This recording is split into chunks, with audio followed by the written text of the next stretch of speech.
Yoshi. Not only one of the most iconic Mario characters, but also the protagonist of his own set of games of varying quality.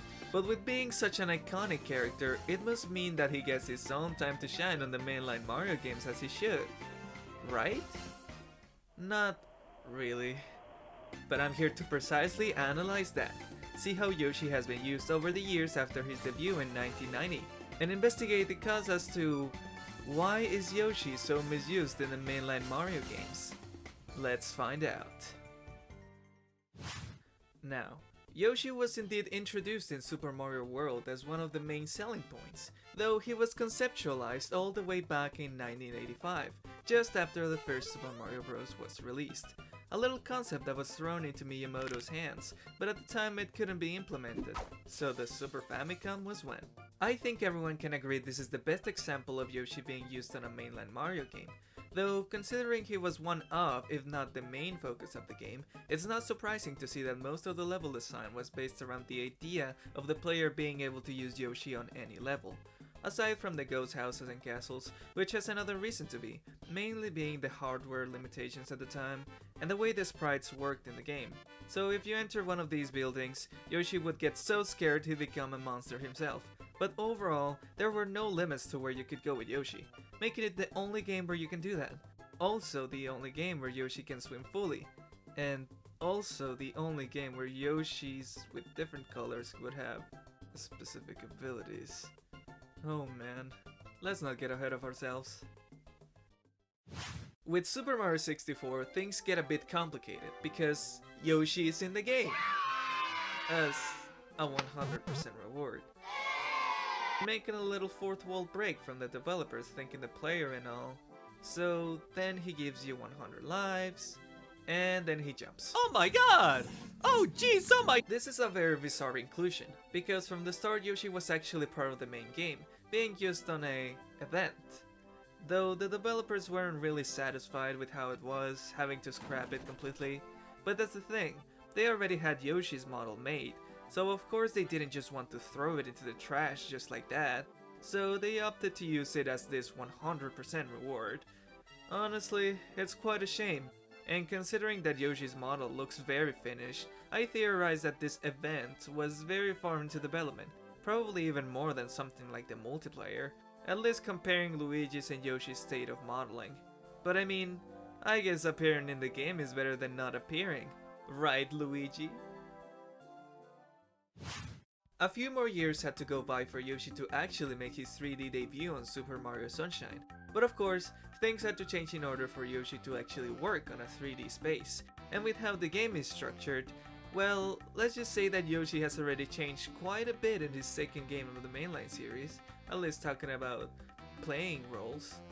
You got the flutter jump from Yoshi's Island, his tongue, his juice, his platform making abilities. Okay, what were they even thinking? Yoshi's pretty much what you'll call your car keys, just even more complex than that.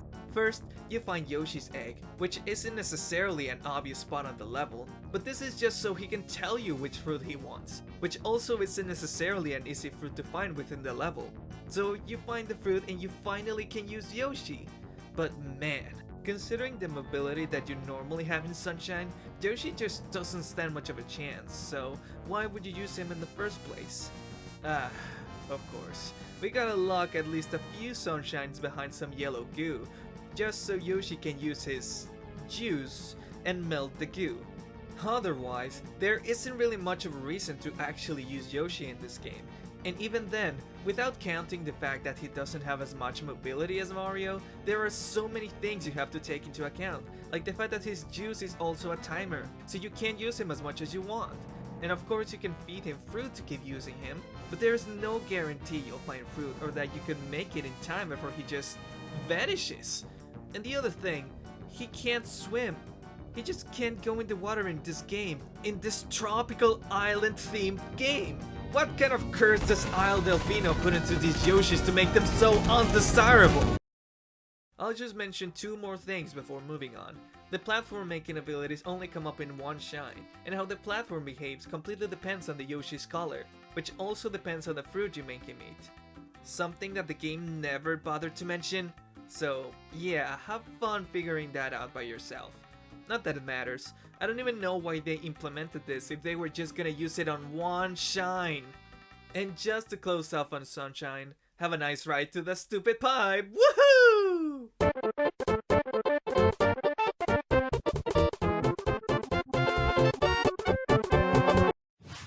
To date, the Wii era was probably the time where Yoshi was the most used, as a promotional hook. Of course, you can still see him in the background of Wonder's promotional art, but this was supposed to be a renaissance for our T. Yoshisaurus Muncha Koopa friend. I mean, we hadn't seen him on a mainline 2D Mario since his debut game. Not that there were many after World, but you know how it is with these tactics. And hey, they had an opportunity to redeem themselves on Galaxy 2, just so he was a bit more properly used.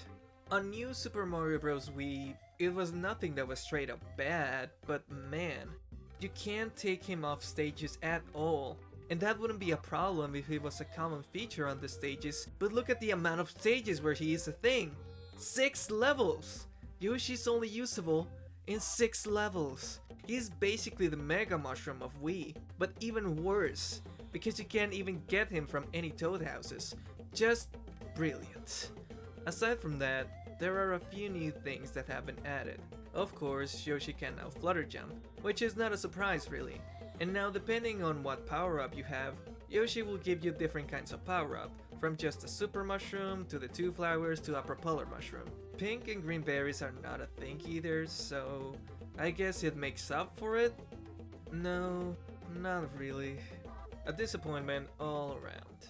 Galaxy 2 on the other hand, oh how nice it is to see that they figured out how to actually use Yoshi well in a 3D game. There is no fruit hunting, he has new features that feel natural to his character, and maybe he isn't a core part of the experience, but he is an all-around great addition to the game.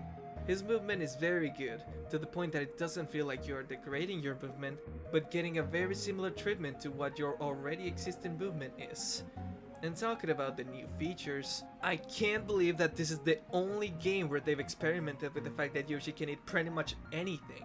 Like seriously, I can't say that they are that original on themselves, but it's doing something different with the character, actually giving him variable power-ups, letting him run very fast to the point that he can run on the walls, become a balloon and fly with his helium, illuminate the areas that you wouldn't be able to see otherwise. Galaxy 2 is a prime example on how to use Yoshi on the current state he is, on regarding the mainline series.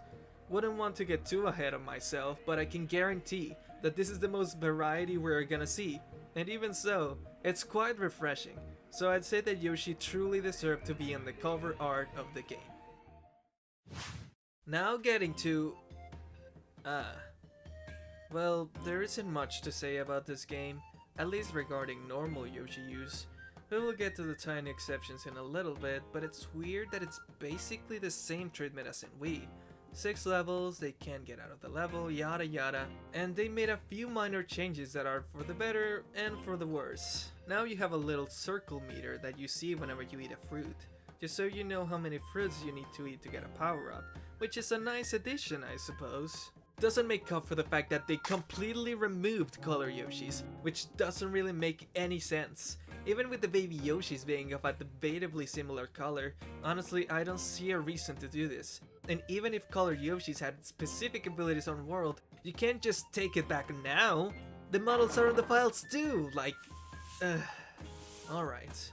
With normal Yoshi out of the way, baby Yoshis, a concept that is explored so little just in general. I'm surprised they remade it in such a way, with 3 variants that are useful on their own ways. Though the glowing baby Yoshi is pretty much just a replacement of the glowing block, it's better than not just being a burden. He hits enemies and can illuminate more if you spin, with it appearing only in levels where you may need them. I clarified this because the other baby Yoshis can be found on the overworld, and only on the overworld. Pretty much just waiting to give someone consent to carry them around. Balloon and Bubble have very different abilities, but I'd say that both can be pretty useful in certain settings, with Balloon letting you reach some higher heights and with Bubble just being the bubble flower. Though it can not only give you coins but also power-ups, if you're lucky enough. And they actually follow you after finishing a level. Yeah, adult Yoshis can suck a pickle, bringing babies to me! There is also a cooldown when you lose them, with you having to play a few levels before they reappear. It's dumb, but at least they are useful. Even though they are pretty much optional, I'd say they are fine for what they are. Odyssey doesn't let you ride Yoshi, and I don't know why. Anyway, Yoshi is pretty much post-game content, considering that you can only access him on the Mushroom Kingdom and on a few counted sub-areas once you unlock him there, with the same premise of collecting all fruits gathered around the level. I'd say it's good enough in a sense that it's good for something like post-game content, although I'd also say that he could have easily fit in the main game. I mean, his movement is not as varied as Mario's, but I also feel like he could have been a nice fit for his own set of platforming. Challenges instead of just reusing already existing sub-areas except for one to use for that fruit hunting. I will also say that using his tongue for wall jumping is quite a cool idea that should be implemented immediately to his moveset. Although it also seems like too much movement for whenever Mario wants to hop on his back. The thing is that it's pretty cool, even if it's barely used at all. And it was also nice to see him on Darker Side, quite a surprise. So again, it was nice that he was included, and honestly it's cool to just straight up capture him, but I would still say that he wasn't used that much. And the uniqueness boils down to his wall jump, which he also rarely has the opportunity to use, so a few steps back from Galaxy 2. Though I guess this is only the third game Yoshi has been playable on a 3D platformer, so on the second place you go. And here we have one of the main reasons I made this video. Yoshi and Super Mario Bros. Wonder. Or may I say, Yoshis, with their first time being straight up playable as a character in a mainline game. It is an understatement to say how disappointed everyone was to know that Yoshi was just an easy mode like Nabbit. Honestly, I don't think there was a real necessity for there to be more than one easy mode character, let alone 5, but I personally think that there are a few reasons as to why this decision was made in the first place. Yoshi is already a set character. You can't really put him in a mainline game without people expecting you to use his all-lifelong moveset. But the developers know it's not really a common movement per se, and he also doesn't really follow the same rules as the other characters. His flutter jump pretty much makes him go higher than any other character. He has a predetermined attack with his tongue, and from the start he's never been able to use power-ups. So on itself, making Yoshi a playable character means you have to choose between two options. Keep things as they are and let him be different from the other characters, but also limiting him on the gameplay standpoint. Or change everything that Yoshi has ever stood for. Make him like the others. Let him pick up power-ups, but completely miss his uniqueness on the process. Plus, undoubtedly people would be pissed about him not having his moveset. So, at the end of the day, I feel like there were not many options that the Wonder Devs could have taken. It's still a disappointment, but an understandable one from a certain point. Well, that's what I call a roller coaster. One of those baby ones, mind you, because there are so many lows when it comes to Yoshi's presence on the mainline Mario games. It's truly baffling that most of these games don't use him to his full potential. Though I wouldn't be surprised if they weren't trying in some of these. It's weird to think that his second game where he was actually usable was Sunshine. Maybe it's just a few games apart when it comes to mainline games, but from there, it was clear that things would just not be the same as in World. Because Yoshi is not the main focus. Of course, Galaxy 2 is proof that you can implement Yoshi in a good way without him being the focus. But I'd say that Yoshi is a rather unique case on the mainline games because he was very much created as a companion, but the base that he is holding on to is rather flawed. See, Super Mario World has very few power-ups. Mushroom, Fire Flower, Star, Feather, and the P-Balloon if you want to be generous. Most of these power-ups you can at least mildly use while you're riding Yoshi, aside from the Fire Flower, one of the main pillars of the Mario franchise. And so, that just establishes that Yoshi can pick up power-ups, and that truly he is a gimmick, another type of power-up. And the devs probably wanted to compensate that with the abilities that Yoshi can get from the different Koopa shells that he can eat. Yet this was pretty much dropped, as many other things from World, and the base of Yoshi was just shrunken down to its most basic form, just to simplify it. And the flutter jump only made things worse, because now the developers have to take it into account, and make the level design in such a way that doesn't break off completely with it. And as the games came through, the developers realized just how limiting Yoshi can truly be. And that's why we are probably never going to see Yoshi go from level to level with the player, because the new gimmicks and power-ups that the devs come up with just don't fit him. Whether he is a playable character or another gimmick of the bunch, you have to be able to use his thong, because that's the base they are using. And so, no other power-up or gimmick will be able to be used with Yoshi, and since it's already established he can't pick them up, he is pretty much locked to being a gimmick character. Broken. Just as his flawed base. Now, is there any way to use him better? Well, of course there is, at least to some extent. It is true that the world days are over, unless they want to make another Yoshi-focused game, which I doubt they'll do considering he has his own series for that, but there are a few solutions still. So here are some of the things that I came up with. Considering how Galaxy 2 handled things with Yoshi, I personally feel like you could stretch the fruit variety a bit more, and maybe make an alternative to the already existing power-ups that Mario and friends can use. And it doesn't have to just straight up be Yoshi having the same power-up but it's a fruit. It could have its own little spin to make it more unique to Yoshi, like making Red Yoshi from Mario Maker 2 canon, and let Yoshi consume a fruit to transform into it. Of course, this would break a little bit of how colored Yoshis work, but honestly the way they work has never been consistent in general, so I don't think this would be unwelcome, and would let Yoshi be more of a standard character, while also keeping his uniqueness and moveset. Objectively, he would still be a better character to use compared to the rest, but he wouldn't just be in easy mode. This leans more into him being another gimmick, but also taking in the full potential that Yoshi could have in a game. Because considering that Mario has a mostly consistent moveset throughout his games and still can have so many created levels that exploit his mobility well, I feel like Yoshi could get his own world dedicated to his gimmick in a game. Maybe let the players have Yoshi around all of this world specifically. Maybe make it a new comeback to Yoshi's Island from Mario. It could easily be a way to bring some nostalgia while also bringing back something that everyone wants from Yoshi in the mainline games. Because if it's centered on the idea of Yoshi being there, then I don't see a problem with it having Yoshi throughout all of the world. And after beating that world, you could even bring Yoshi with you. Okay, that is definitely too much for the devs to consider, but my point still stands. And even if people would be disappointed about Yoshi not being in the rest of the game, at least they got to enjoy him in a world that is fully focused on him.